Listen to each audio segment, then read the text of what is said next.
Bismillahirrahmanirrahim. Assalamualaikum warahmatullahi wabarakatuh. Majelis Hakim yang saya hormati, izinkan saya pertama-tama bersyukur kepada Tuhan Yang Maha Esa atas kesempatan menyampaikan pledoi ini dalam kondisi yang lebih kuat. Saya berterima kasih kepada Majelis Hakim yang telah berkenan memberikan saya kesempatan untuk menjalani perawatan medis di rumah setelah menjalani operasi saya yang kelima. Setelah hampir 9 bulan penjara, sulit menemukan kata-kata untuk menjelaskan kebahagiaan saya saat dapat berkumpul kembali dengan keempat anak saya dalam masa pemulihan ini. Senyuman mereka tidak hanya memulihkan kesehatan fisik saya, tapi juga memulihkan luka batin saya. Berkat kebaikan majelis, saya merasa dimanusiakan kembali. Saya juga ingin menyampaikan rasa terima kasih yang sedalam-dalamnya kepada istri saya yang setiap hari berdiri di samping saya. Banyak orang tidak menyadari bahwa bencana ini yang saya hadapi, istri saya lah yang harus memikul beban terbesar,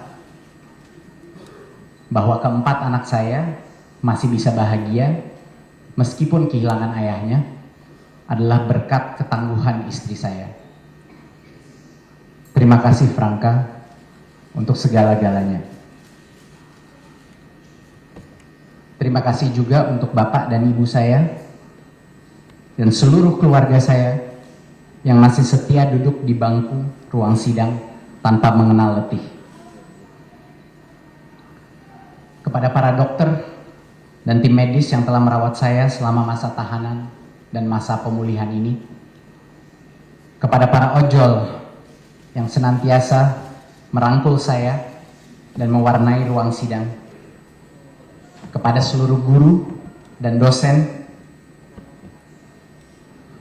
yang senantiasa menyuarakan kebenaran, dan kepada para mahasiswa dan alumni kampus Merdeka yang senantiasa menyemangati saya. Terima kasih juga untuk tim penasehat hukum yang pagi, siang, malam tidak kenal letih. Dan saya juga ingin menyampaikan apresiasi khusus kepada para guru-guru besar di universitas kita, kepada tokoh-tokoh hukum dan anti korupsi yang telah turut prihatin dan bersuara untuk keadilan. Izinkan saya juga menyampaikan penghormatan saya kepada Bapak Presiden Prabowo Subianto, Bapak Joko Widodo, Bapak Susilo Bambang Yudhoyono, dan Ibu Megawati Soekarno Putri, para Presiden Republik Indonesia yang bersama kita hari ini. Berkat warisan demokrasi yang mereka perjuangkan, pada hari ini saya dapat berdiri di hadapan Yang Mulia Majelis Hakim untuk menyampaikan pembelaan saya sebagai warga negara. Sebuah hak yang merupakan salah satu pilar paling berharga dari Republik yang kita cintai bersama. Dan tentunya saya ingin berterima kasih dari lubuk hati terdalam kepada segenap masyarakat Indonesia yang telah mengikuti sidang ini, yang membantu membuka kebenaran dengan caranya masing-masing. Oleh karena seluruh dukungan dan doa ini, pada hari ini saya tidak berdiri sendiri.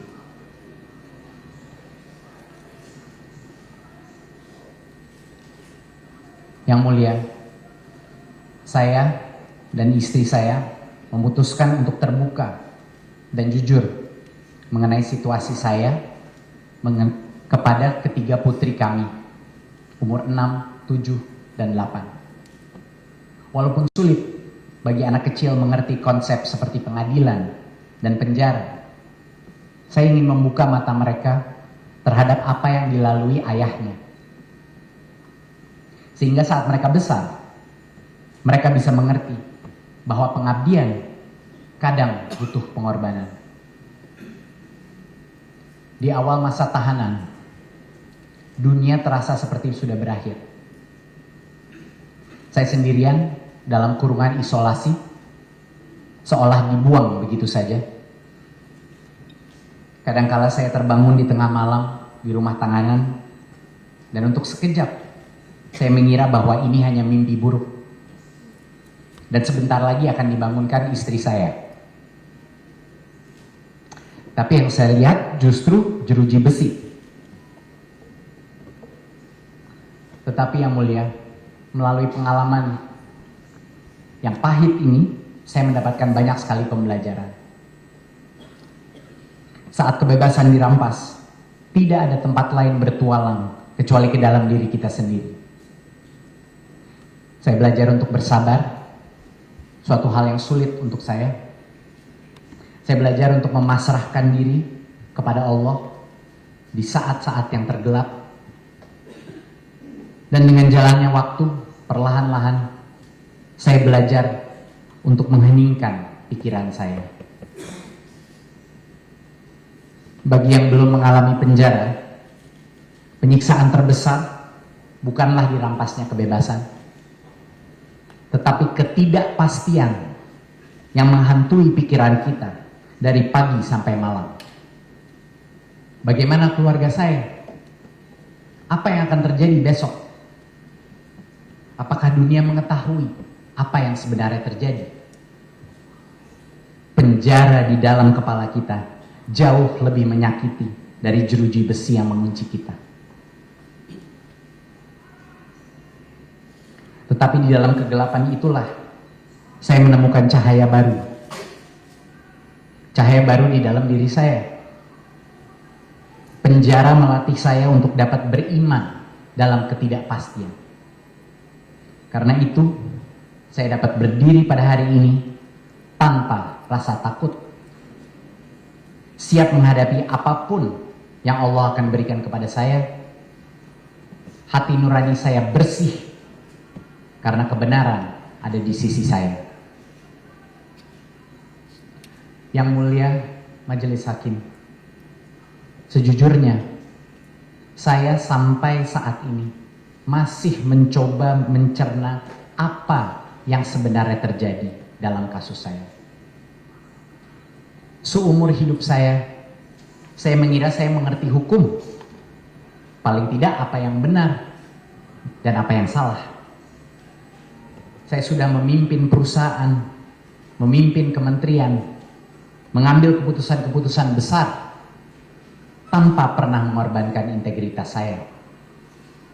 Tapi dalam pengalaman ini, saya menemukan perbedaan yang begitu besar antara apa yang saya pikir benar dan apa yang saya alami dalam proses hukum kita.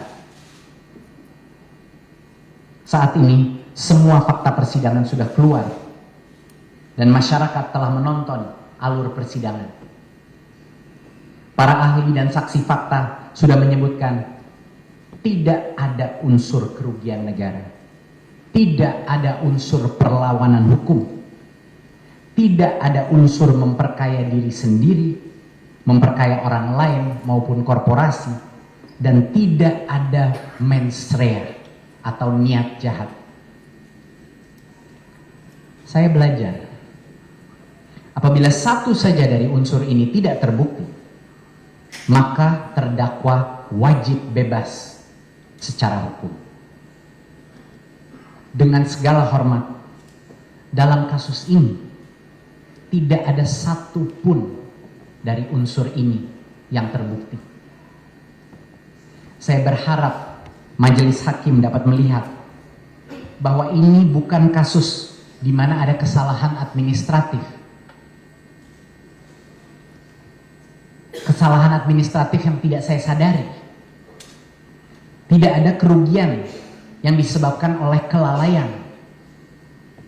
Kasus ini mengejutkan banyak pihak, termasuk saya, karena adalah murni kekeliruan investigasi.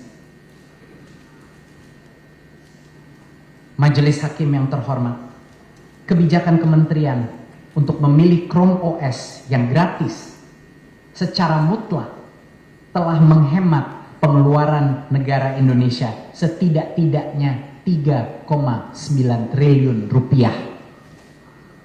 Angka yang jauh di atas dugaan kerugian negara.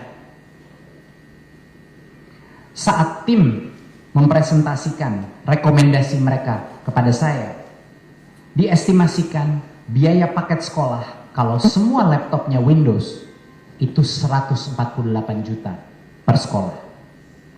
Sedangkan kombinasi Chrome dan Windows itu biayanya 98 juta per sekolah.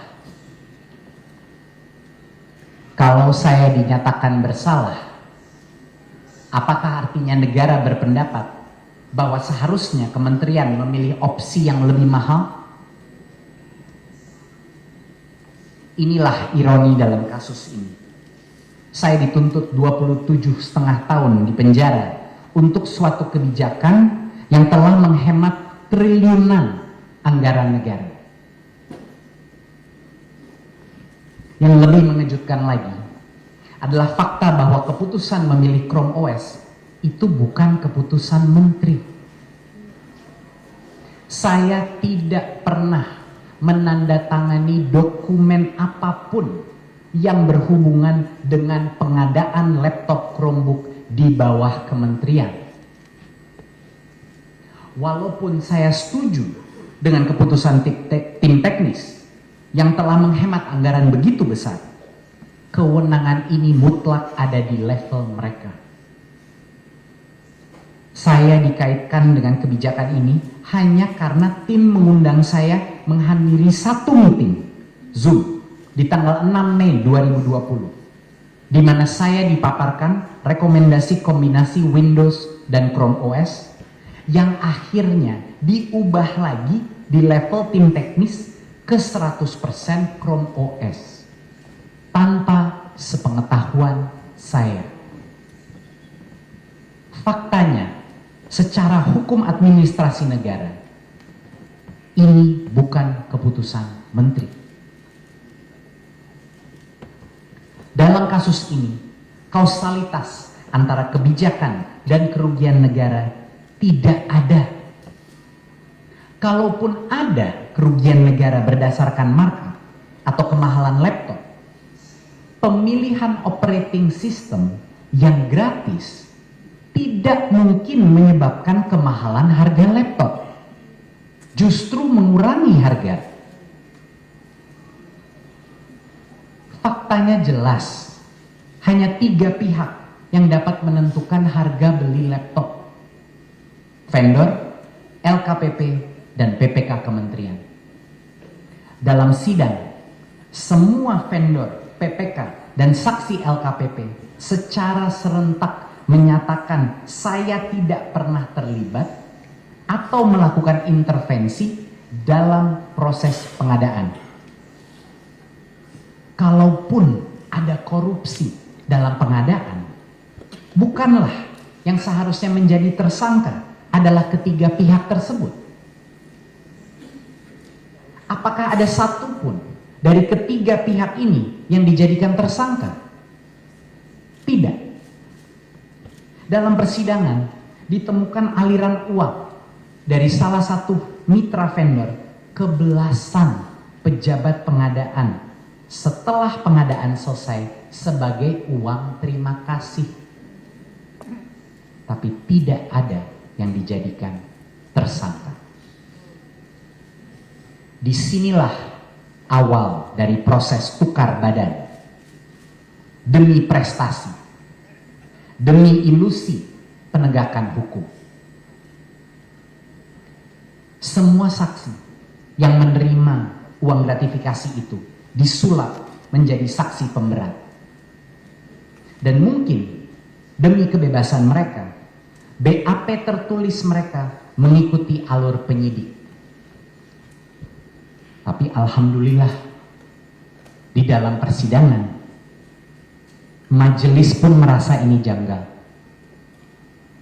Dan yang mulia hakim membuka kejanggalan dengan menanyakan, Kenapa berbagai BAP tertulis saksi jaksa persis sama?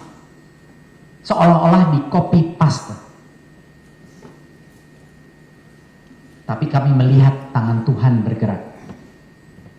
Puluhan saksi jaksa diundang ke sidang. Dan mungkin karena mereka disumpah, kesaksian mereka sangat berbeda dengan BAP tertulis mereka. Sangat mengagetkan melihat jaksa frustrasi dengan saksinya sendiri, terus mencoba membalikkan kesaksian mereka kepada BAP tertulis. Mengapa begitu penting bagi jaksa untuk terus kembali pada BAP tertulis tersebut, kalau yang menjadi pertimbangan utama adalah kesaksian dalam persidangan? Meskipun berada di dalam tekanan, saya menghargai kejujuran para saksi jaksa. Mereka serentak mengakui bahwa saya tidak pernah memerintah mereka untuk memilih Chrome OS, bahwa saya tidak pernah terlibat dalam pengadaan, dan saya tidak pernah diberitahu mengenai aliran dana apapun. Lebih dari 50 saksi fakta dan ahli dari JPU, tidak satu pun yang membuktikan dakwaan. Majelis yang terhormat, di awal kasus ini, saya harus menghadapi berbagai gelombang fitnah yang direkayasa. Mungkin sebagai justifikasi untuk penahanan saya, narasi WhatsApp grup disebarkan sebagai bukti niat jahat saya. Selama berbulan-bulan hoax ini disebarkan, tidak ada satu pun perbincangan WA grup sebelum saya menjadi menteri mengenai pengadaan laptop maupun Chromebook, tetapi terlanjur viral. Orang-orang yang tadinya tidak percaya saya korupsi mulai mempertanyakan kejujuran saya karena fitnah ini. Setelah itu muncul narasi kedua, bahwa Chromebook mangkrak dan tidak berguna di lapangan. Faktanya terbalik. Chromebook sangat dimanfaatkan di kota maupun di daerah-daerah yang mempunyai akses 3G. Melalui fakta persidangan dan menggunakan data login CDL, terbukti 85% dari semua Chromebook yang dibeli sejak tahun 2020 masih digunakan di tahun 2025. Audit BPKP yang dilakukan di tahun 2023 dan 2024 menyebut 95% murid, 86% guru, dan 57% kepala sekolah memanfaatkan Chromebook. Data tidak bisa bohong. Saya ingin mengucapkan terima kasih kepada para guru dari Sabang sampai Merauke atas puluhan ribu komen dan cerita di media sosial mengenai kebermanfaatan Chromebook.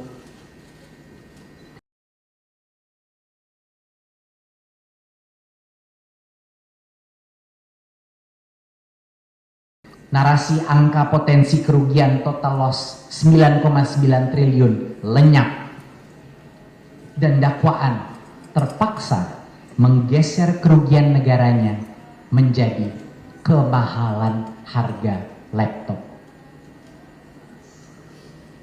Tetapi penggeseran kerugian itu tidak mudah, karena saat mulai dihitung ternyata Chromebooknya dibeli di bawah harga pasar. Harga rata-rata beli Chromebook 5,6 juta rupiah. Sedangkan data dari dua saksi jaksa yang melakukan survei harga di tahun 2020 menyebut harga rata-rata pasar 6,3 juta. BPKP diminta melakukan perhitungan kerugian setelah saya dimasukkan ke penjara. Tetapi BPKP berada dalam posisi yang sangat sulit. Yang pertama, BPK satu-satunya institusi yang berhak menyatakan kerugian negara tidak menemukan kerugian. Kedua, dua audit BPKP sendiri yang dilakukan di tahun 2023 dan 2024 menyebut tidak ada kemahalan harga, tidak ada ketidaktepatan harga maupun indikasi kerugian. Ketiga, Chromebook dibeli di bawah harga pasar. Sepertinya tidak ada harapan untuk membuktikan kerugian. Tetapi akhirnya BPKP memutuskan untuk mengabaikan harga pasar dan menggunakan metode perhitungan rekalkulasi bottom up dengan asumsi margin wajar mereka sendiri. BPKP menyebut harga wajar rata-rata 4,3 juta, suatu harga fiktif yang tidak pernah muncul di pasar. Bahkan semua vendor bersaksi bahwa di harga tersebut mending tidak usah jual, itu harga rugi. Kalau metode kerugian BPKP diterima, itu artinya semua pengadaan laptop di Indonesia akan menjadi kerugian negara. Yang menarik bagi saya, para ahli kejaksaan, ahli di bidang kerugian negara, pengadaan, ahli audit, semuanya mengutarakan kebingungan yang sama. Mengapa metode perbandingan harga pasar tidak digunakan untuk menghitung kemahalan? Mantan Ketua BPK dan firma auditor forensik internasional AlixPartners menilai metode audit itu cacat dan tidak sah. Mungkinkah kalau metode yang tepat digunakan, hasilnya bukan kerugian, tapi penghematan? Mungkinkah ini alasan jaksa di awal sidang menolak memberikan kami hasil auditnya dengan alasan takut disalahgunakan? Saya menyampaikan ini bukan sebagai tuduhan yang mulia, melainkan sebagai pertanyaan yang sampai saat ini belum terjawab. Saya dipidana untuk pengadaan laptop Chromebook dengan harga 5 jutaan. Di tahun yang sama, LKPP mengeluarkan surat edaran untuk konsolidasi laptop kantor bagi seluruh instansi pemerintahan, termasuk kejaksaan, termasuk Mahkamah Agung, dengan harga laptop 11 juta rupiah. 2 kali harganya Chromebook. Tetapi yang dituduh kemahalan harga, yang dikasuskan adalah laptop harga 5 jutaan. Argumentasi kerugian berdasarkan kemahalan harga laptop sangat rapuh. Keterlibatan saya dalam pengadaan pun tidak ada. Kausalitas antara kebijakan spek OS dan kemahalan laptop tidak ada. Mungkin karena kelemahan konstruksi hukum ini, tiba-tiba muncul secara ajaib kerugian negara kedua, yaitu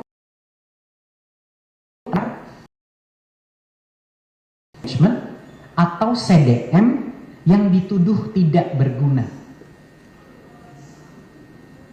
Tuduhan ini sungguh mengagetkan, karena begitu mudah membuktikan bahwa CDM digunakan untuk berbagai fungsi kontrol dalam kementerian.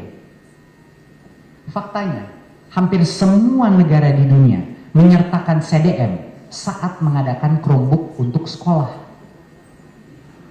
Bahkan jaksa sendiri menggunakan berkali-kali data CDM di persidangan, mematahkan argumennya sendiri bahwa CDM tidak berguna. Kerugian total loss CDM ini tidak berbasis audit institusi manapun, melainkan hanya opini jaksa yang disisipkan dalam dakwaan untuk mengaitkan kasus ini dengan Google. Inilah fakta penting yang diburamkan dalam dakwaan. Google tidak pernah terlibat dalam pengadaan Chromebook. Google tidak membuat maupun menjual laptop Chromebook. Google tidak pernah menerima anggaran pemerintahan, anggaran kementerian. Google hanya penyedia software Chrome OS, software yang gratis. Chromebook itu bukan merek laptop. Semua vendor Chromebook juga vendor laptop Windows. Yang menerima keuntungan dari pengadaan ini adalah vendor laptop, bukan Google.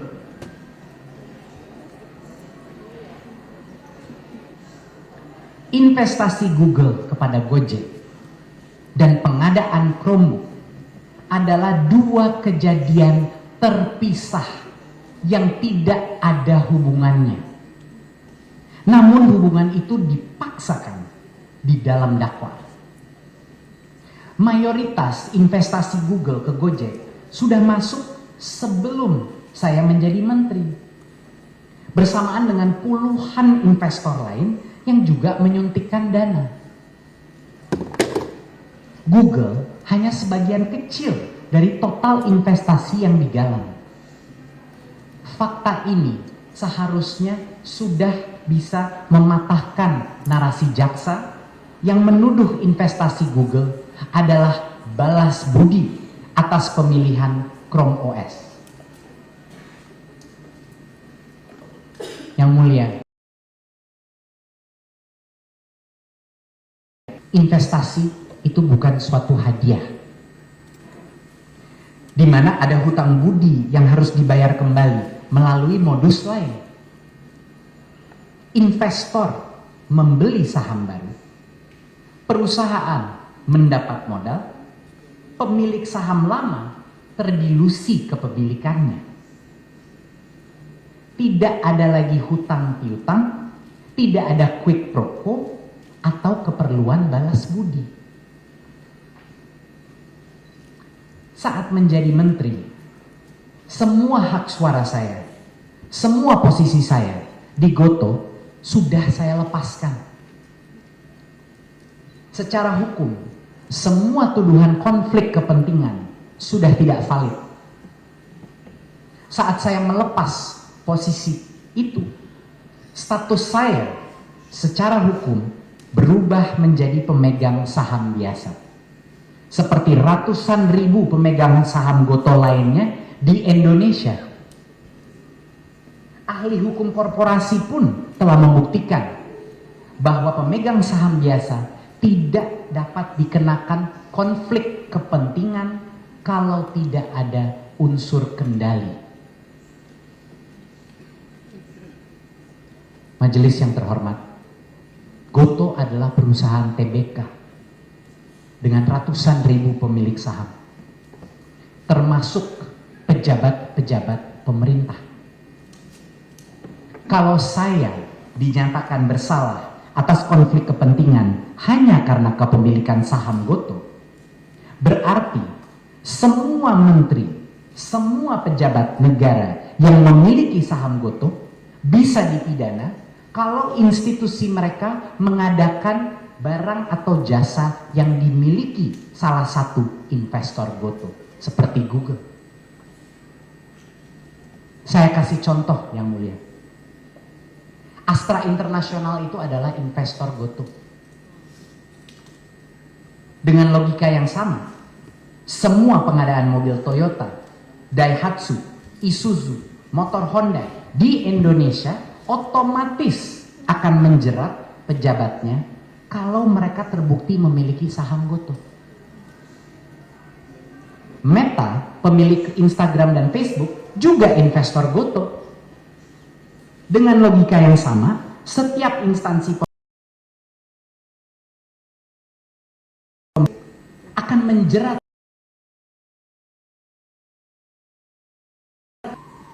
Dengan logika ini yang mulia, ratusan pejabat akan terjerat isu konflik kepentingan dan dipidana hanya karena mereka memiliki saham di pasar terbuka. Secara hukum, semua tuduhan konflik kepentingan Gotoh dan Google runtuh karena di dalam dakwaan tidak disebut saya memperkaya Google. Tidak ada dalam dakwaan. Kenapa kejaksaan tidak berani mendakwa Google? Bahkan kejaksaan menolak kesaksian 3 petinggi Google yang namanya disebut berkali-kali di dalam dakwaan. Kami sangat bersyukur kepada majelis yang telah menolak keberatan jaksa dan memperbolehkan kesaksian mereka berlangsung. Ketiga saksi petinggi Google bilang mereka pesimis dalam kedua meeting dengan saya. Pesimis karena kami sangat kritis terhadap Chromebook, men-challenge setiap keunggulan yang dilontarkan Google. Saksi dari Google secara gamblang membantah konflik kepentingan dan keterkaitan investasi ke Gotoh. Karena Google jelas-jelas di bawah regulasi anti korupsi Amerika Serikat yang begitu ketat. Yang mulia, selama persidangan ini tidak ada satupun bukti chat yang menunjukkan bias saya terhadap Chrome OS. Tetapi ada banyak sekali bukti WA chat yang menunjukkan sikap netral dan objektivitas saya.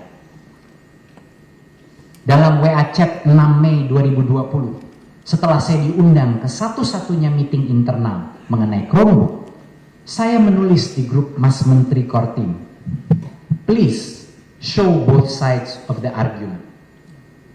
Saya mendorong tim untuk menampilkan kedua sisi argumen antara Windows dan Chrome. Kan pembacanya. Bukti terkuat adalah chat pribadi saya dengan Ibang di Agustus 2020. 2 bulan setelah tim teknis sudah memutuskan Chrome OS. Mohon diingat yang mulia, satu-satunya chat pribadi saya ke Ibang mengenai Chromebook adalah memberi arahan ke Ibang untuk mempertimbangkan Windows. Dan Ibang setuju. Ya, ini fakta. Saya berkomentar di dalam chat tersebut, lebih baik semua sekolah dapat laptop daripada semuanya harus Chromebook. Alhamdulillah, semua bukti chat ini terekam. Majelis yang terhormat, mensrea saya wajib gugur secara hukum karena bukti-bukti WA chat ini. Jaksa punya akses ke seluruh riwayat chat ini. Sekarang pertanyaan saya, di mana bukti chat yang membuktikan sebaliknya? Di mana tandingan chat yang membuktikan saya mengarahkan, memerintah, atau bersekongkol? Di mana ini bukti? Tidak pernah keluar di persidangan karena memang tidak ada. Saya begitu sedih bahwa sidang ini menjadi panggung untuk bukti-bukti yang jelas menunjukkan niat baik, tetapi di framing oleh jaksa sebagai tindakan jahat. Ketidakpahaman jaksa terhadap teknologi, bisnis korporasi, investasi, pajak, saham, sering sekali mengaburkan sesuatu yang lazim menjadi suatu hal yang mencurigakan. Begitu banyak contohnya di dalam persidangan yang mulia. Stock split atau pemecahan saham disalahartikan sebagai penerimaan saham baru.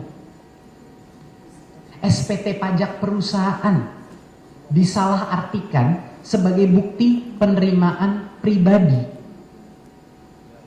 Pembayaran pajak IPO disalahartikan menjadi penjualan saham. Padahal OJK melarang penjualan saham di saat itu. Program PSF Google yang dilakukan di puluhan negara lain untuk membantu pelatihan dan implementasi Chromebook disalahartikan sebagai kickback. Meeting resmi dan transparan dengan pihak Google di mana semua hadir menyebut tidak ada kesepakatan apapun disalahartikan sebagai mufakat jahat. Tetapi keempat meeting saya dengan Microsoft, pemilik Windows, diabaikan. Kata-kata go ahead atau silahkan disalahartikan sebagai perintah. Niat baik melibatkan anak-anak muda dari bidang teknologi disalahartikan sebagai shadow organisasi yang seolah-olah gelap dan menakutkan. Niat baik melepaskan hak suara saham Goto saya untuk menghindari konflik kepentingan disalahartikan sebagai penyamaran kendali. Niat baik saya melaporkan kekayaan saya secara jujur dan utuh lewat LHKPN dan SPT pajak dijadikan senjata untuk menuntut uang pengganti. Majelis Hakim yang mulia, setelah 5 bulan bersidang, tidak ada satupun bukti bahwa saya menerima keuntungan, baik uang maupun saham yang berkaitan dengan pengadaan Chromebook. Tidak ada laporan PPATK saya menerima sepeser pun uang atau saham dari kementerian, dari vendor laptop, dari reseller CDM, dari Google, dari PT GI maupun Goto. Tidak ada. Karena tidak ada bukti konkret keuntungan pribadi, saya begitu sedih dengan narasi baru yang disebarkan. White collar crime atau penjahat kerah putih. Saya dituduh terlalu cerdas untuk korupsi yang kelihatan di permukaan. Begitu hebatnya penyamaran korupsi saya, sampai saya maupun jaksa tidak mengerti modus tersebut. Karena jaksa sudah menyerah berargumentasi dengan bukti, yang tersisa hanya narasi kecurigaan. Saya kadang bingung, kalau benar saya merencanakan korupsi masif ini sejak awal, untuk apa saya mengundang kejaksaan untuk mendampingi proses pengadaan dari awal sampai akhir? Penting untuk diingat, yang hadir di ruang pengadaan saat PPK bertransaksi di e-katalog LKPP adalah kejaksaan, bukan saya.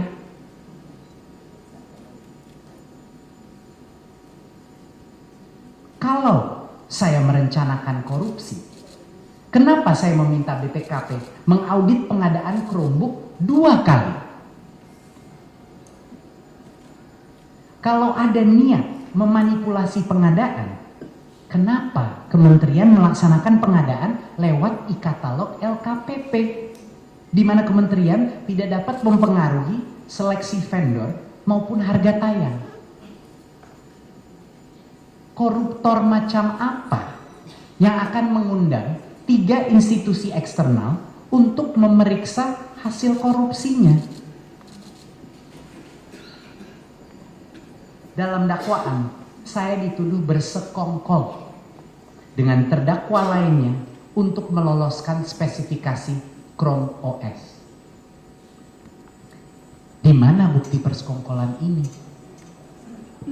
Kedua terdakwa, Mulyad Shah dan Sri Wahyuningsih, adalah direktur, 2 level di bawah menteri. Saya tidak mengenal mereka. Pertama kali berbicara dengan mereka adalah di awal persidangan, Yang Mulia. Saya bahkan tidak pernah punya nomor HP mereka. Mereka mengaku tidak mengenal saya, tidak pernah berkomunikasi secara langsung, dan tidak pernah diajak meeting bersama. IBAM pun baru saya kenal setelah dilantik menjadi menteri. IBAM tidak ada kaitannya ke Google maupun ke Goto. Justru perusahaan IBAM sebelumnya, Bukalapak, adalah kompetitor dari Goto. Tapi fakta ini semua diabaikan oleh kejaksaan. JPU meyakini saya bersekongkol dengan mereka tanpa bukti chat, tanpa bukti meeting, tanpa bukti apapun.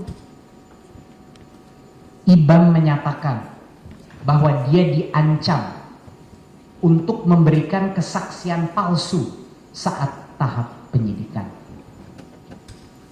Dia diminta menyatakan bahwa saya memerintahkan dia untuk memilih Chrome OS. Tetapi IBAM menolak untuk bohong. Dan dia dijadikan tersangka 3 minggu kemudian. Walaupun banyak yang kecewa bahwa IBAM divonis bersalah, saya ingin mengucapkan terima kasih yang sebesar-besarnya kepada 2 majelis hakim, Hakim Eri Yusman dan Hakim Andi, yang telah memberikan IBAM keputusan bebas.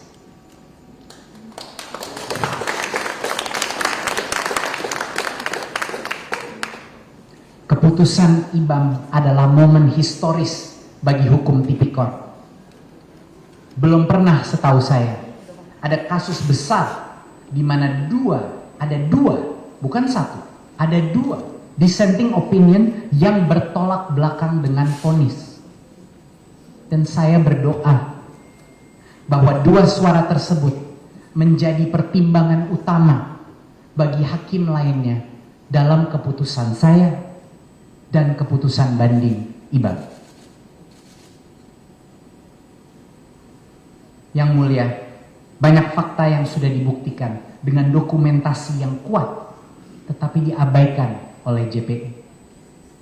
Saya bukan pakar hukum, tetapi setahu saya, tujuan sidang itu adalah untuk mencari kebenaran. Apabila tim hukum sudah menjawab tuduhan dengan bukti yang kuat, bukankah seharusnya JPU menerima fakta itu? Atau paling tidak mengcounter argumen kami dengan bukti lainnya. Tapi hal itu tidak pernah terjadi.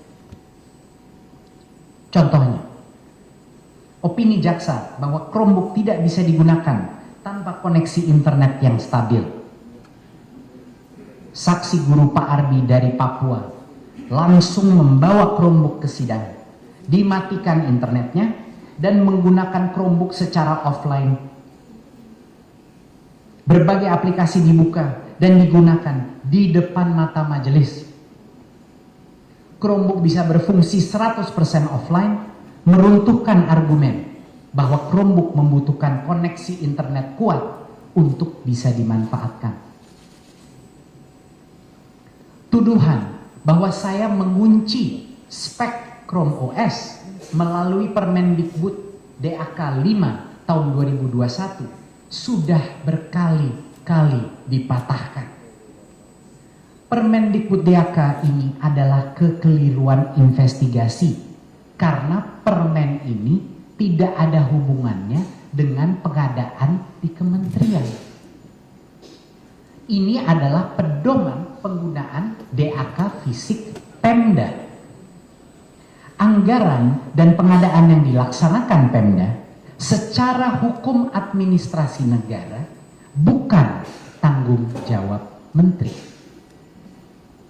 Saya tidak pernah menandatangani dokumen apapun yang berhubungan dengan pengadaan Chromebook di bawah kementerian. Dalam sidang sudah dibuktikan bahwa Permendikbud DAK adalah Permendikbud rutin tahunan yang dilindungi Undang-Undang Administrasi Negara. Permen ini wajib melampirkan belasan dokumen teknis yang diputuskan oleh direktorat masing-masing. Di tahun 2018, Permendikbud DAK Pak Muhajir, lampirannya mengunci Windows OS.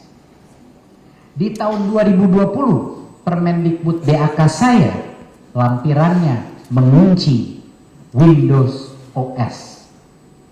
Di Permendikbud DAK 2021, karena tim teknis sudah memutuskan Chrome OS di tahun sebelumnya, lampirannya mengunci ke Chrome OS. Yang mulia, kalau penguncian spek OS itu adalah bukti perlawanan hukum, apakah artinya semua menteri sebelum saya juga harus dipidana? LKPP, institusi tertinggi dalam pengadaan pemerintah, dalam surat edaran mereka mengunci spek laptop Windows OS untuk seluruh instansi pemerintahan. Apakah LKPP juga harus dipidana karena mengunci spek laptop ke Windows OS? OS itu bukan merek laptop, mau OS-nya Chrome maupun Windows, merek pembuat laptopnya juga nama-nama yang sama. Yang mulia, berulang-ulang kali telah dibuktikan bahwa uang 809 miliar itu adalah transaksi internal antara dua perusahaan Gotoh yang tidak melibatkan saya dan tidak melibatkan Google. Dan tidak ada keuntungan uang maupun saham yang saya dapatkan dari transaksi tersebut. Pernyataan lebih dari 5 saksi beserta bukti transferannya sudah ditunjukkan di persidangan. Uangnya 100% kembali ke rekening Gotoh di hari yang sama, tetapi dijadikan sebagai dasar uang pengganti saya dalam tuntutan. Apakah masuk akal bahwa saya menerima 809 miliar, jumlah yang lebih besar dari dugaan pendapatan Google 621 miliar dari lisensi CDM? Kalau benar ini korupsi, mungkin ini korupsi terhebat dalam sejarah, karena kickbacknya lebih besar dari keuntungan yang didapatkan perusahaan. Dan yang lebih miris lagi yang mulia, apa hubungannya transaksi ini dengan pengadaan Chromebook? Apa? Jaksa secara gamblang mengambil nilai kekayaan dari LHKPN saya di tahun 2022 sebesar 4,8 triliun dan digunakan seutuhnya sebagai besaran uang pengganti dengan alasan saya tidak dapat menjelaskan dari mana kekayaan itu. Yang mulia, dengan segala kerendahan hati, nilai saham Gotoh yang saya laporkan secara jujur, terbuka, dan utuh setiap tahun dalam LHKPN bisa diakses secara publik.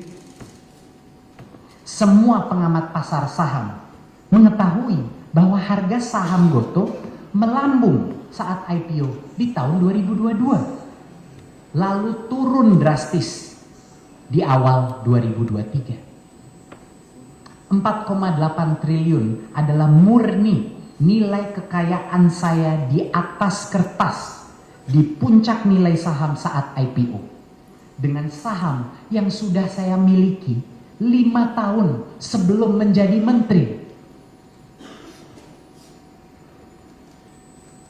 Dan inilah yang sulit saya pahami, yang mulia.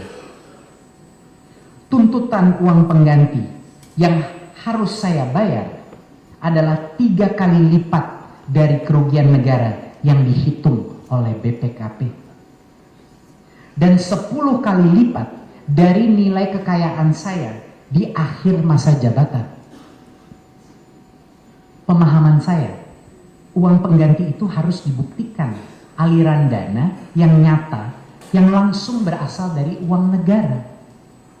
Sudah dibuktikan, tidak ada sepeser pun uang negara masuk ke dalam kantong saya maupun ke Gotoh. Apabila saya dikenakan uang pengganti, tidak akan ada pejabat yang mau jujur mengumumkan kekayaannya. Majelis yang terhormat, meskipun saya tidak melakukan korupsi, kadang saya merasa akan jauh lebih mudah untuk menerima musibah ini kalau saya terbukti melakukan kesalahan administratif, atau mungkin saya lalai dalam pengawasan sehingga tanpa sengaja saya menyebabkan kerugian negara. Tapi kenyataannya, fakta persidangan tidak membuktikan kesalahan dalam administrasi, tidak membuktikan bahkan adanya kerugian negara. Faktanya yang mulia, Chromebook ini menghemat anggaran dan berdampak besar bagi jutaan murid dan guru di seluruh Indonesia.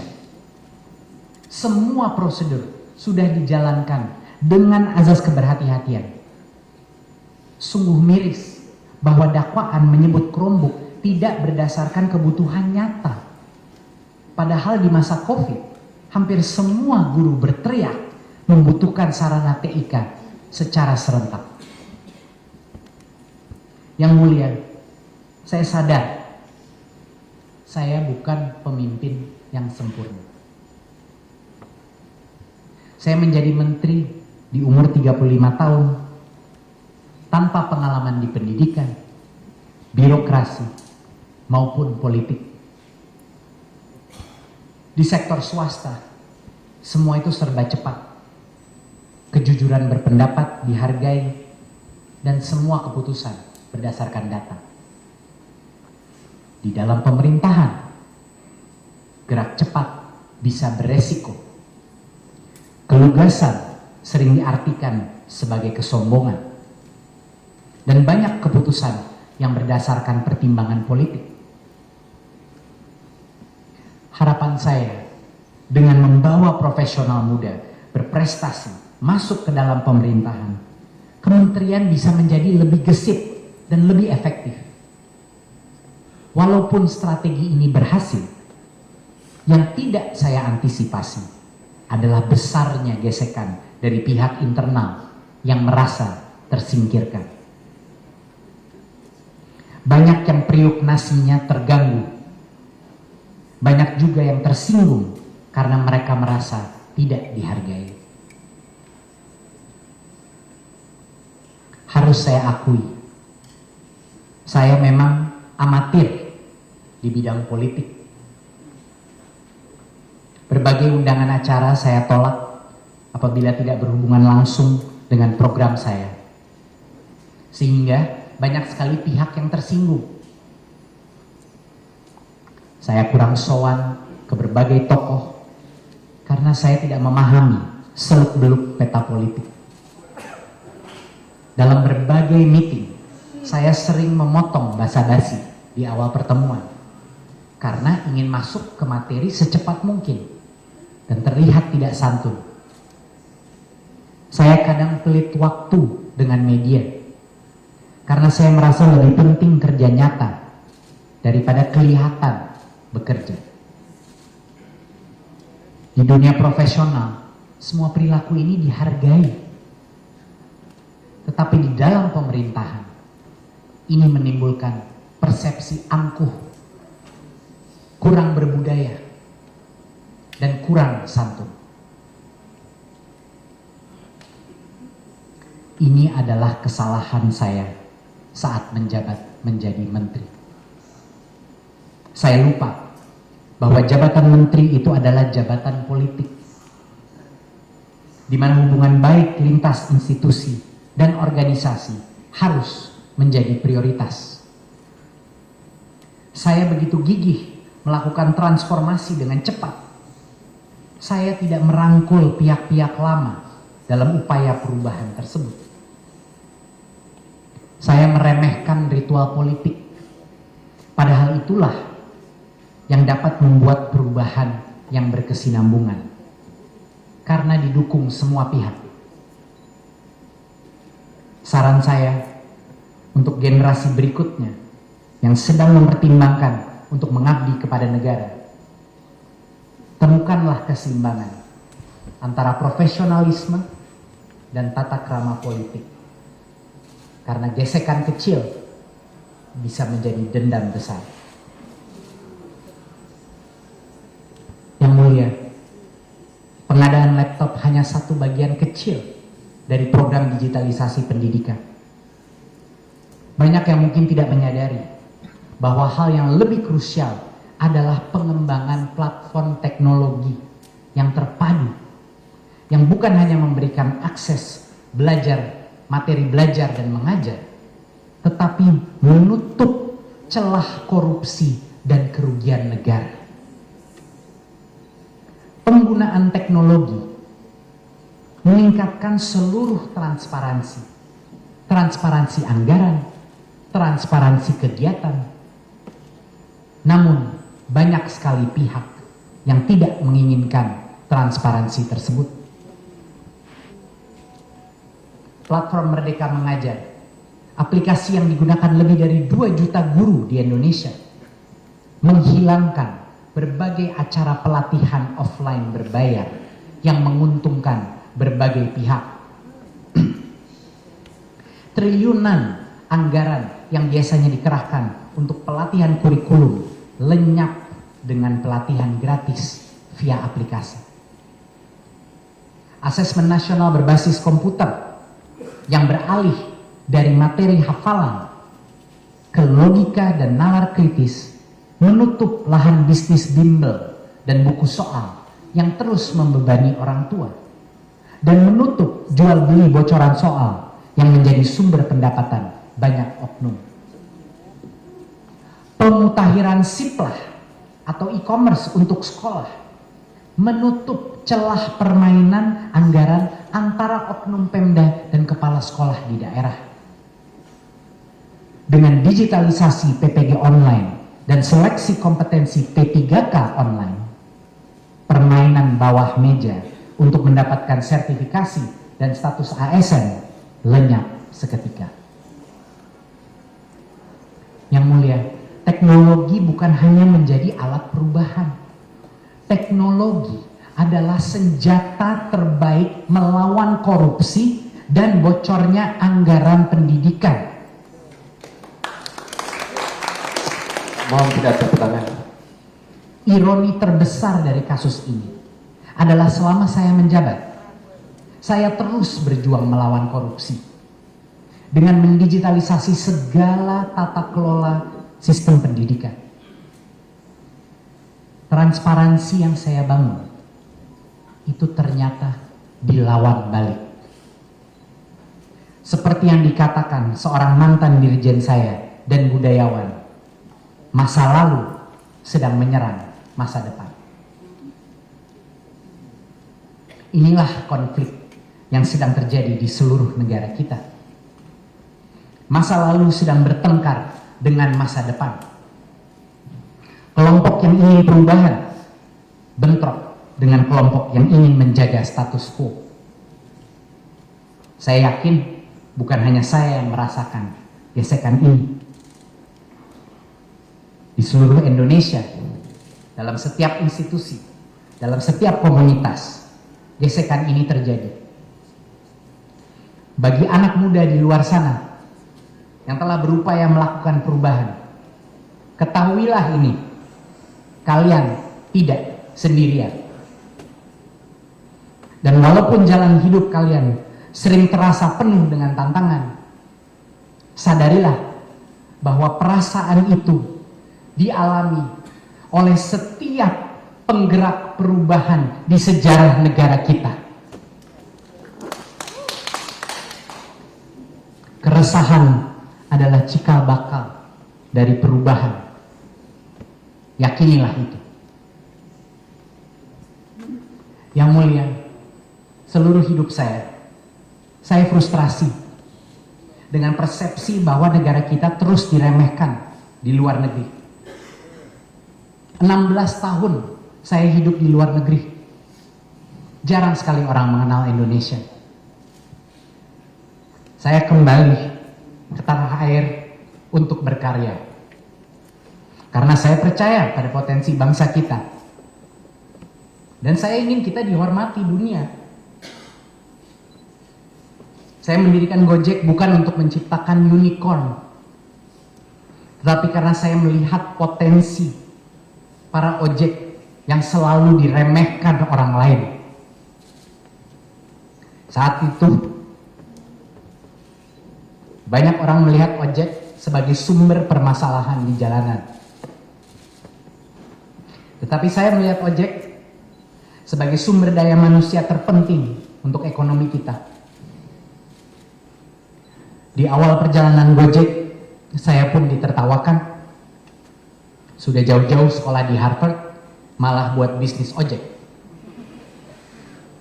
Bertahun-tahun tidak ada yang mau investasi, tidak ada yang percaya potensi ojek. Tapi saya tahu, karena saya sehari-hari bersama mereka, potensi yang sangat besar. Mereka bisa profesional, mereka bisa dipercaya, mereka bisa melakukan berbagai hal yang kompleks.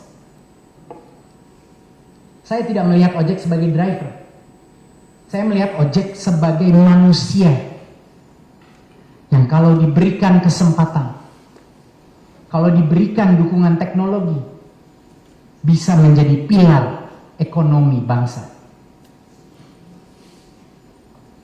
Dan ternyata benar. Jutaan UMKM dan puluhan juta masyarakat di seluruh Indonesia sekarang bergantung para ojol. Melihat ojol dimanusiakan, melihat mereka dihormati, bahkan disapa oleh pemimpin bangsa. Ini adalah kebahagiaan terbesar saya.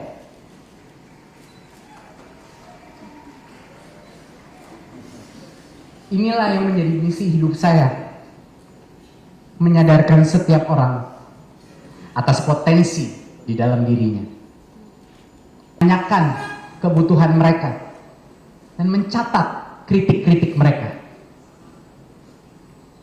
Saya Mendikbud pertama yang menginap di rumah guru di kampung-kampung, bahkan menginap di perpustakaan di tengah hutan hanya untuk melihat sekolah rimba dengan mata saya langsung.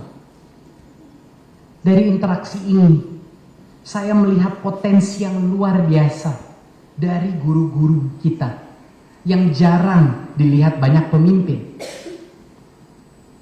Saya menyadari kalau mereka diberikan sedikit saja kemerdekaan, kalau mereka diberikan sedikit saja sarana pembelajaran, kalau mereka diberikan sedikit saja kesejahteraan, mereka bisa menggerakkan satu negara dari dalam ruang kelas mereka.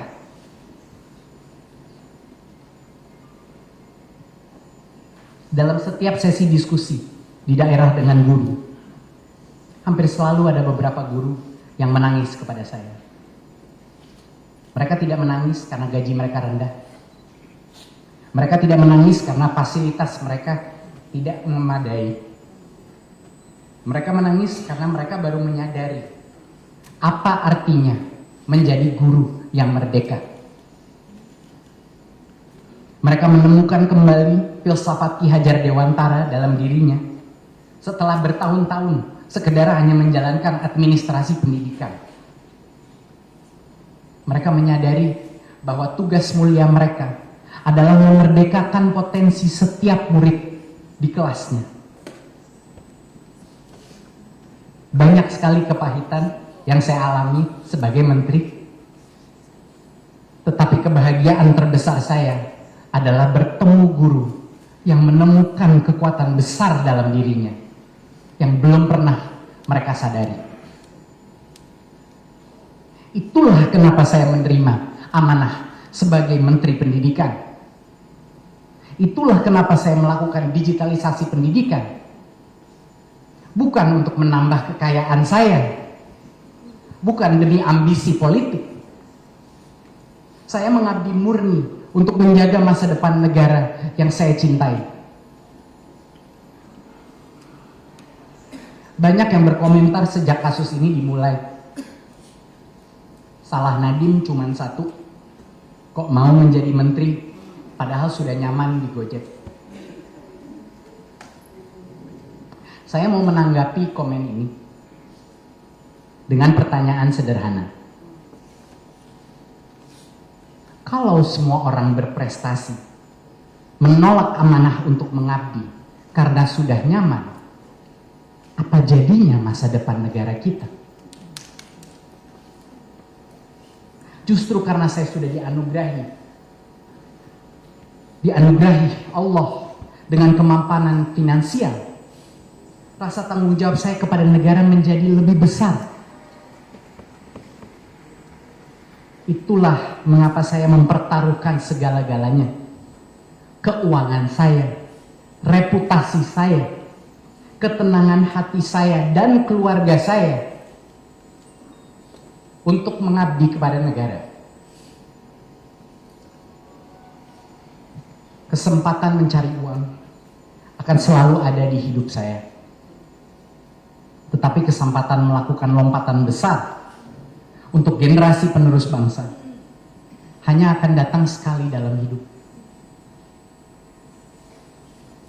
Saya harap di kemudian hari anak-anak saya akan menonton pledoi ini dan meyakini bahwa ayahnya tidak pernah menyesal mengabdi kepada negara.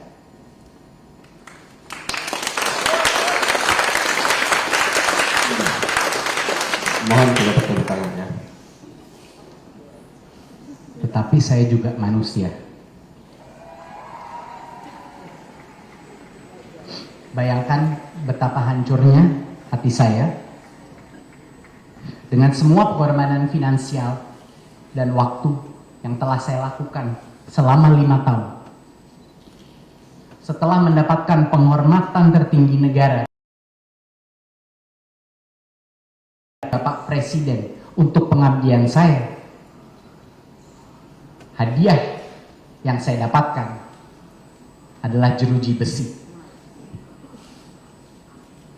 Hadiah yang saya dapatkan adalah perampasan hasil usaha saya selama 10 tahun yang menciptakan jutaan lapangan pekerjaan di Indonesia. Apakah negara sekejam ini pada abdinya?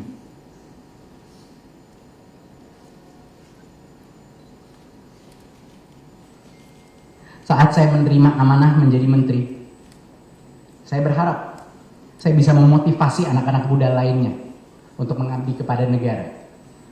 Dan ternyata berhasil.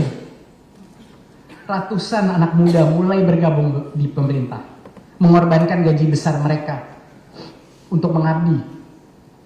Tetapi dengan adanya gelombang kriminalisasi yang terjadi, arus pengabdian ini dapat berputar balik 180 derajat dalam sekejap. Profesional muda ketakutan bahwa mereka akan menjadi korban berikutnya. Satu generasi menahan napas, menunggu keputusan majelis, menunggu konfirmasi apakah kebenaran masih berarti di negara tercinta kita.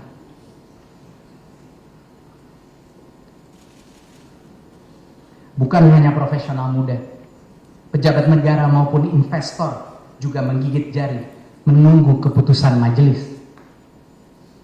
Berita kasus-kasus janggal di Indonesia sudah mendunia. Ketidakpastian hukum adalah salah satu faktor yang menyebabkan penurunan harga pasar saham dan juga nilai rupiah. Komunitas bisnis melihat presiden buruk dari kasus ini karena mereka tidak mengerti kenapa kasus ini bisa masuk ruang sidang. Kepastian hukum adalah pilar utama dari pertumbuhan ekonomi. Dan kasus ini adalah salah satu ujian terbesarnya. Keputusan majelis dapat memulihkan kecemasan publik dan memberi harapan baru. Tetapi dapat juga meruntuhkan kepercayaan masyarakat yang sekarang sudah semakin rapuh. Gemuruh di luar ruang sidang tidak dimulai dengan kasus saya. Gerbong kereta kriminalisasi sudah dimulai jauh sebelum saya.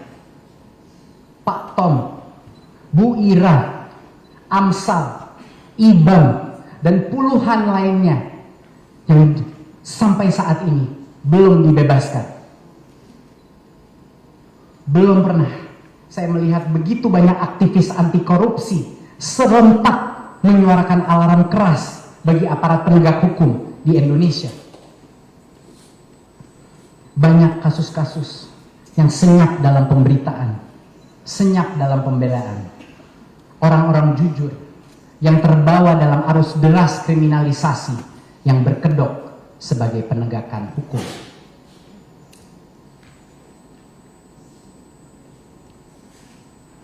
Di dalam rumah tahanan, saya senantiasa bertanya kepada Tuhan,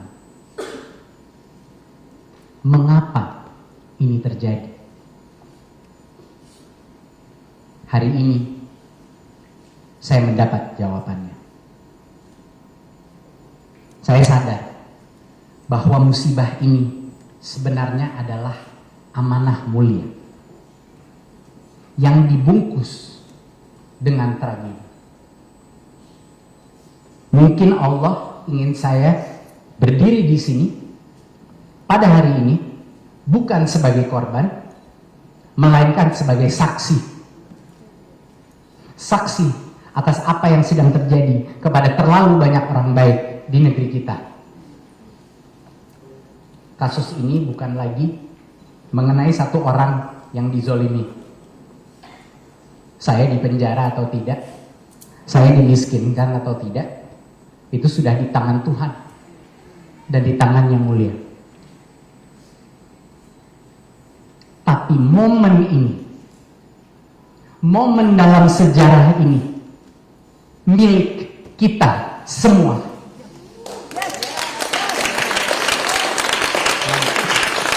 Cukup tanda tangannya. Cukup.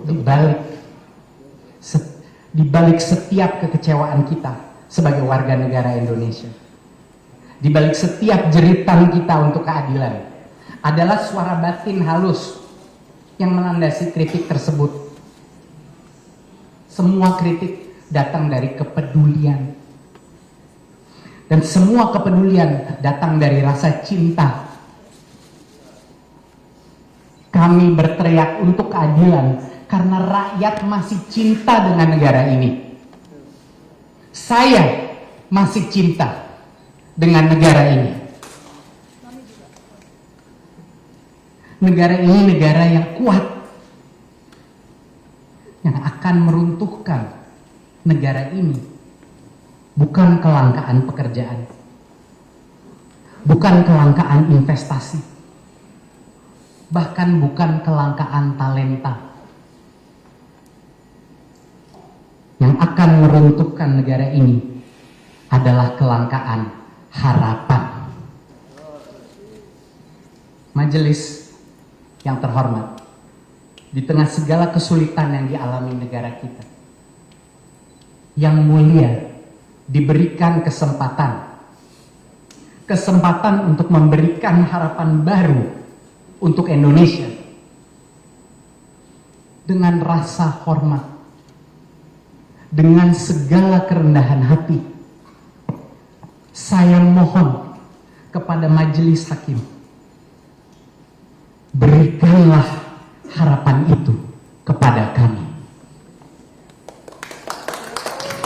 Terima kasih yang sebesar-besarnya Wassalamualaikum warahmatullahi wabarakatuh.